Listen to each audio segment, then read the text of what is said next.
It's a cruel reality. Most of the pollution that's overheating the planet has come from industrialized places, the US, China, Europe. But the people getting hit the hardest are in poor countries where emissions are low. Places like Bangladesh, Kenya, and the Pacific Islands, a paradise that is sounding the alarm and fighting for its life. Some of the cyclones that have occurred in the past 5 years and 10 years has been some of the most severe that have occurred in our hemisphere.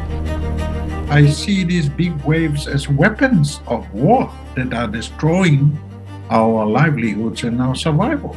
Some have lost lives. Majority would just lose everything and have to start all over again. Pacific Islanders are at the forefront of the climate crisis. Rising sea temperatures fuel tropical cyclones. Flooding and erosion are threatening their very existence, their livelihood, and their identity. Entire nations are at stake. Those entire nations are small, but it doesn't lessen their value. It doesn't lessen the value of the cultures, the identities, and the sense of place that comes with it. In a podcast for The Guardian, An Impossible Choice, Lagipoiva Cherelle Jackson chronicles the difficult choices many face as life on the islands becomes increasingly hard to sustain. If tomorrow the land disappears from beneath your feet, are you going to leave? And that's an impossible choice because we are a people of the land. Pacific Islanders are very much about the land and that sense of place.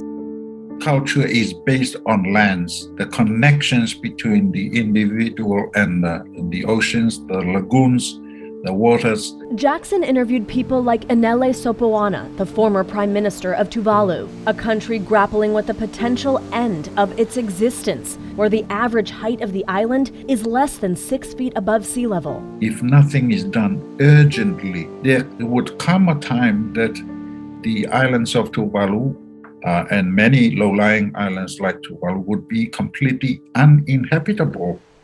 In December of 2012, when Cyclone Evan slammed Samoa, Vanessa Roche Neuenhausen and her children were overcome by massive storm surges. It started raining really, really heavy. By 4:30, we started seeing some water rising, just around the house. So my husband, he said to me, get the kids, grab the kids. By the time we got out of the house, we were already struggling. That's how quick the water came. I had 2 kids with me, both hands, and there was a point where we were looking at each other like, are we going to make a decision to let one of them go?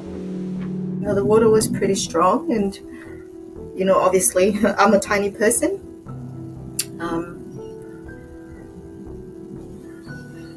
But I just couldn't let go, couldn't make that decision as to who to let go. The family survived, but they lost nearly everything, and they made the difficult decision to move to Australia. To leave all of that.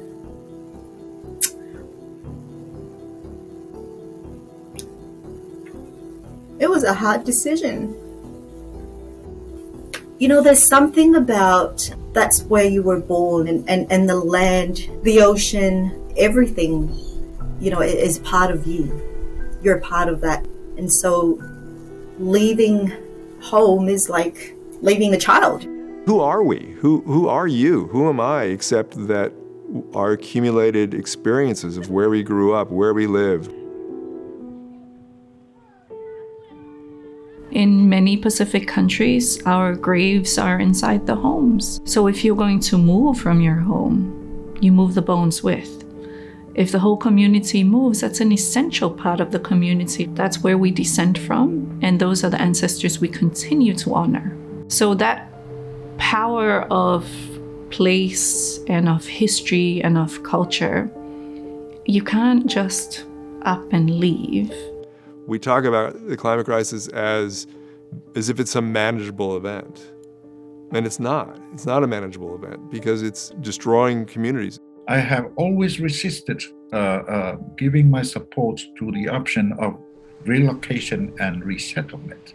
I think this, for me as a leader, this would be a denial of the rights of the people of Tuvalu to survive, to continue to survive peacefully and in their God-given islands. I'm not giving up hope. I'm not giving up hope. I certainly believe that if we save Tuvalu, we save the world. But like Vanessa, Lagipoiva ultimately made the difficult choice to leave Samoa. Now based in Portland, she carries reminders of her home, symbols of where she has come from and who she is. I was displaced from my home country. So telling that story of an impossible choice of whether to stay or leave was such an emotional journey for me because I was experiencing it at the time. These tattoos are meant to be for daughters of high chiefs, and it's a rite of passage. It tells the story of our culture. This is what ties us to our land and to our place. I'm still of that place because of my lineage and my bloodline.